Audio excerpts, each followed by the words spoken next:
Hi everyone, Ryan here from Fight Game Analysis, and today we're going to be taking a look back at the fight between George Kambosos Jr. and Teofimo Lopez. But before we jump into that, if you enjoyed the content, please go ahead and click the like button and also subscribe to the channel.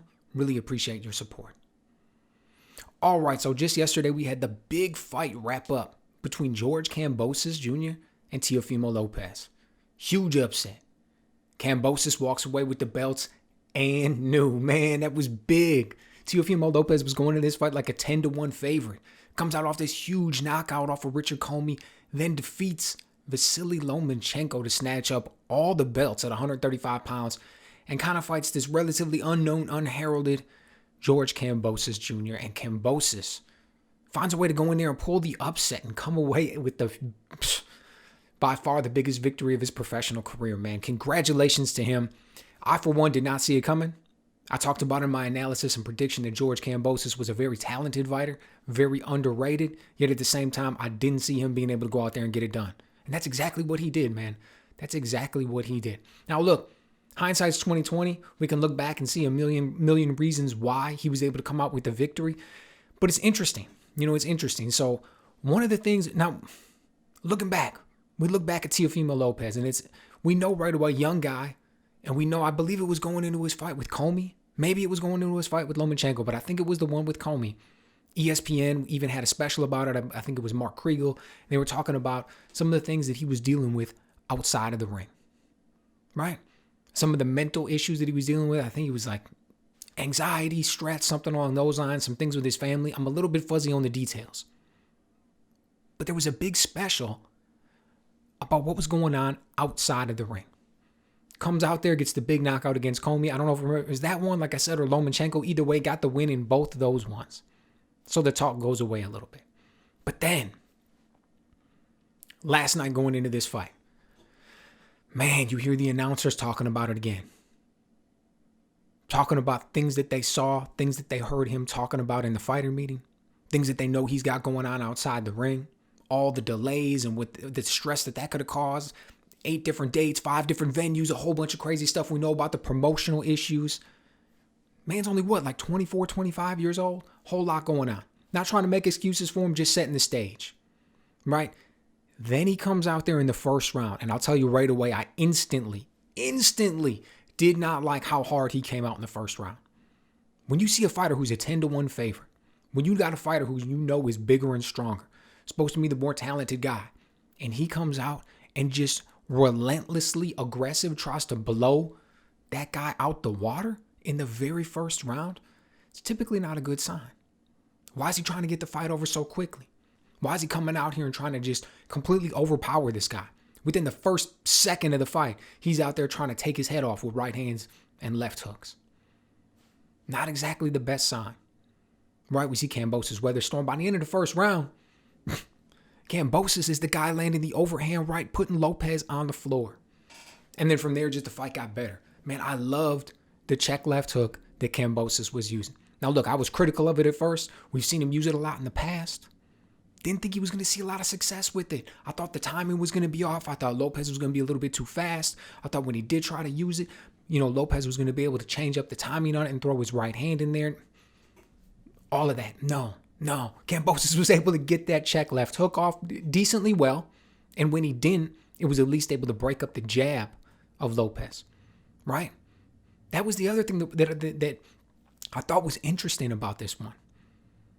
Lopez could not really get that jab working for the most part, and I felt like he didn't work hard enough to try to get it working. And he also wasn't able to cut the ring off with Kambosos. Man, Teofimo Lopez looked last night as though he didn't know how to cut the ring off. Followed Kambosos around that ring a lot.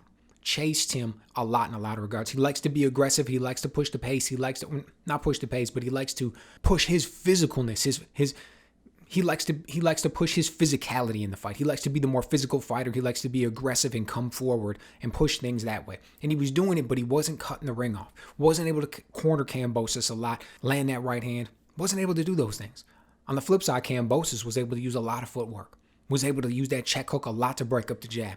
Was able to step forward when he wanted to move his head off the center line, land that overhand right. That was the story of the fight for him. The story of the fight for George Kambosos was that check left hook that was breaking up the rhythm, The way he was able to hide behind that shoulder to roll off all the steam on the punches that Teofimo Lopez did land with that big right hand, and the other ones he was able to evade. He was able to use the good footwork, and then he was able to get in there with that big right hand, that overhand right, where he was kicking his head off of the center line, and then that big overhand right caused a lot of damage on Teofimo. Man, that was something else. Great performance. Also was able to hold it together at the very end, come through in the championship rounds. That was the fight of his life last night, man, and he earned every single one of those belts that were weighing him down at the end. And then to think about it, on top of all that, Teofimo's going to come out and say, man, I thought I won 10-2. It's like, what'd you do? You gave him the first round, the one he knocked you down, and then out of those other 11, Kambosos only won one single round? Got to agree with Kambosos on that one, man. Lopez was a little bit delusional. But what are you going to do? I understand.